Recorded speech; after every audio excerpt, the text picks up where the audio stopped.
बिस्मिल्लाहिर्रहमानिर्रहीम। असल बात से मैं इकबाल इंजो। अगर किसी शख्स को या किसी माशरे को इंसाफ ना मिले तो उस माशरे के जो अफराद होते हैं, जो लोग होते हैं, जो थिंक टैंक होता है, जो सोच होती है, वो उस माशरे के ख़िलाफ़ हो जाती है। चाहे वो माशरा हो, वो कोई कंपनी हो, वो कोई इदारा हो या मुल्क हो। इंसाफ वाहिद एक ऐसी चीज़ है कि जो आपको अपने मुल्क से जोड़े रखती है, जो आपको अपने माशरे से, अपनी सोसाइटी से और अपने इदारे के साथ जुड़े रहने पे मजबूर करती है। क्योंकि ये इंसाफ किसी भी शख्स को, चाहे वो मुसलमान है या नान मुस्लिम है या किसी भी मकतबा फ़िक्र से उसका ताल्लुक़ है, उसको इंसाफ चाहिए। और अगर इंसाफ मिलता रहे तो उसे इसके अलावा बाकी कोई फ़िक्र नहीं होती। वो अपनी जो सलाहियतें होता है वो इस मुल्क के लिए या इस माशरे में देता है। बदकिस्मती पाकिस्तान के अंदर जैसे जैसे वक्त गुजरता जा रहा है, ऐसे ऐसे वहाँ पे जो बदनमा किस्म के जो सिस्टम है, जो निज़ाम है, वो बेनकाब हो रहे हैं।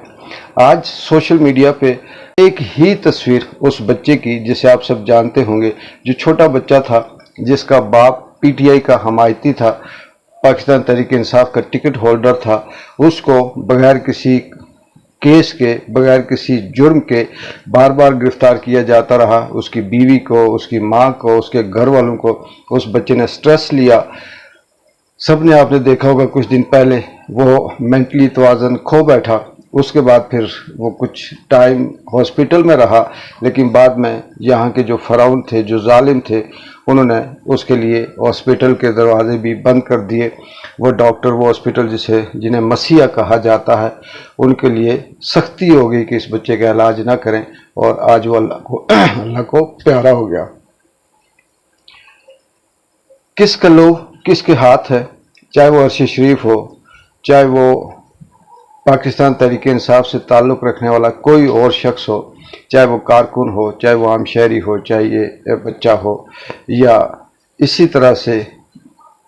दर्जनों ऐसे कारकुन जो बगैर किसी गुनाह के, बगैर किसी जुर्म के शहीद कर दिए गए। क्यों? क्या उनके रिश्तेदार, उनके वालिदैन, उनका ख़ानदान खैर ख्वाह होगा इस मुल्क का या इस निज़ाम का, इस जुडिशरी का? नहीं। उनके दिलों पे क्या गुज़रती है, ये आप अपने आप पे रख के सोचें। उनके साथ क्या प्रॉब्लम है, ये आप अपने आप को सामने रख के सोचें, तो आपको अंदाज़ा होगा। बदकिस्मती ये है हमारे इस माशरे की कि चाहे वो वज़ीर आज़म हो, चीफ जस्टिस हो, चीफ ऑफ स्टाफ हो, या आईजी हो, या डीआईजी हो, या किसी इदारे का मैनेजर हो, या कोई एमएनए बने, जब वो आते हैं तो एकदम से ऐसे ऐलान करते हैं कि हम प्रोटोकॉल नहीं लेते, हम पेट्रोल अपनी जेब से डालेंगे, हम खाना अपनी जेब से खाएंगे, हम अपने नाम के साथ ये लफ्ज़ नहीं लिखते, हम ऐसा नहीं करते। और वो सिर्फ़ और सिर्फ बाद में पता चलता है कि ये अवाम को बेवकूफ़ बनाने के लिए सब कुछ किया गया। वो पेट्रोल भी लेते हैं, वो करप्शन भी करते हैं, वो इंसाफ भी नहीं करते, और वो जो कहते हैं कि हम अपने नाम के साथ ये नहीं लिखवाएंगे, चाहे वो चीफ हो या जस्टिस हो या फिर कोई आईजी का ओहदा हो या किसी भी हवाले से कुछ ऐसा हो, तो बाद में पता चलता है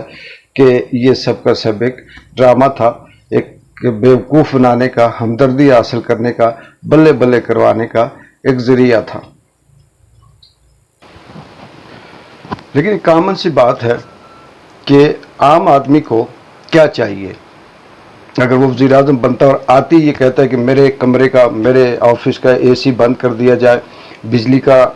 ज़िया होता है, मेरी गाड़ी में पेट्रोल कम किया जाए, मेरी गाड़ी को सिर्फ ऑफिशियल के लिए इस्तेमाल किया जाए, मैं अपनी ये अखराजात बंद करता हूँ, लोगों को ये नहीं चाहिए। चीफ जस्टिस साहब आए और वो ये कहें कि मैं अपने नाम के साथ चीफ नहीं लिखता, मैं अपने ये फ़ैसले करना चाहता हूँ, मैं इस तरह से आवाम को उनके लिए ये सहूलतें देता हूँ, ये आवाम को नहीं चाहिए, ये बातें नहीं चाहिए। कोई आईजी आता है, कोई डीआईजी आता है, कोई किसी अदारे का मैनेजर आता है, या कोई किसी इलाके का, हलके का एमएनए बनता है, उनको सिर्फ आम आदमी को क्या चाहिए होता है? इंसाफ चाहिए होता है, जस्टिस चाहिए होता है। چاہے وہ جاب کی شکل میں ہو، چاہے وہ روزگار کی شکل میں ہو، چاہے وہ اجرت کی شکل میں ہو، چاہے وہ انصاف کی شکل میں ہو، اسے صرف اور صرف اپنے حق کو سچ کے انصاف چاہیے ہوتا ہے، چاہے وہ صحت کے حوالے سے ہو، تعلیم کے حوالے سے ہو، کسی بھی حوالے سے اسے جب میرٹ پہ کام نہیں ہوتا تو اسے وہ ساری باتیں اس کی کسی کام نہیں آتی کہ آپ نے اپنے دفتر کا اے سی بند کر دیا، آپ نے اپنی گاڑی کا پیٹرول کم کر دیا، آپ نے تختی پہ اپنے نام کے ساتھ جٹ بٹ اور چیف اور یہ چیزیں نہیں لکھی تو اس سے کسی کو امپریشن پڑے گا، ایسا نہیں ہے۔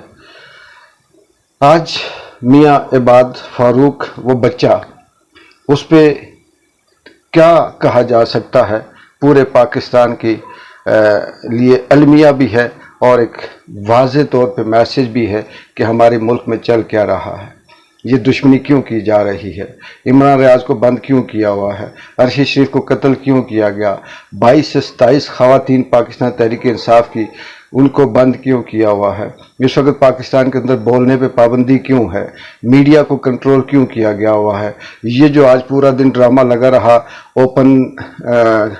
ان کیمرہ سیشن جو ہوتے رہے، جس پہ یہ بات کہتے پورا دن یہ فیصلہ ہونا تھا کہ وہ جو پریکٹس اینڈ پروسیجر جو بل ہے وہ منظور ہونا چاہیے یا نہیں، وہ صحیح ہے یا غلط ہے، اس پہ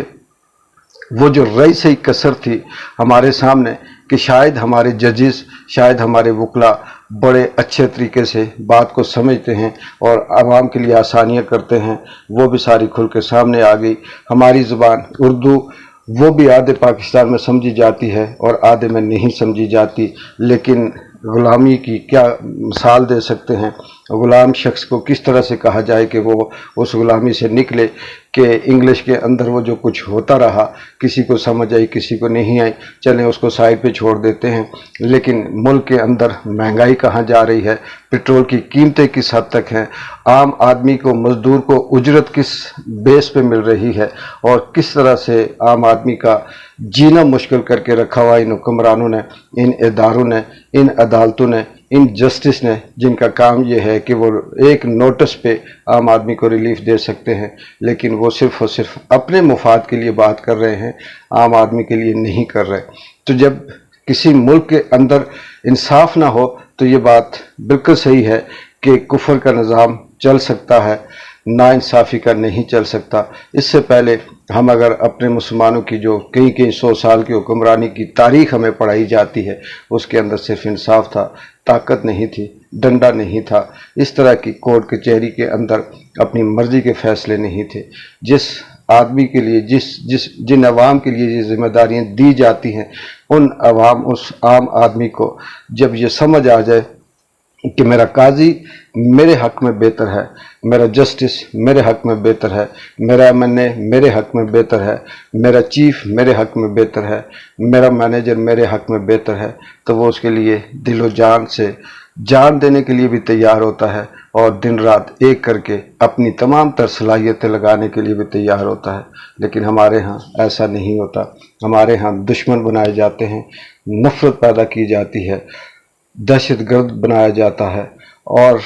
اس معاشرے کو، اس ملک کو چھوڑنے پہ مجبور کیا جاتا ہے، اور یہ زہر پھر نسل در نسل منتقل کی جاتی ہے، اور آنے والی جو نئی نسل ہوتی ہے وہ بھی نفرت سے پروان چڑھتی ہے، اور اس کا نتیجہ پھر یہی ہوتا ہے کہ 75 سے 76 سال گزرنے کے بعد بھی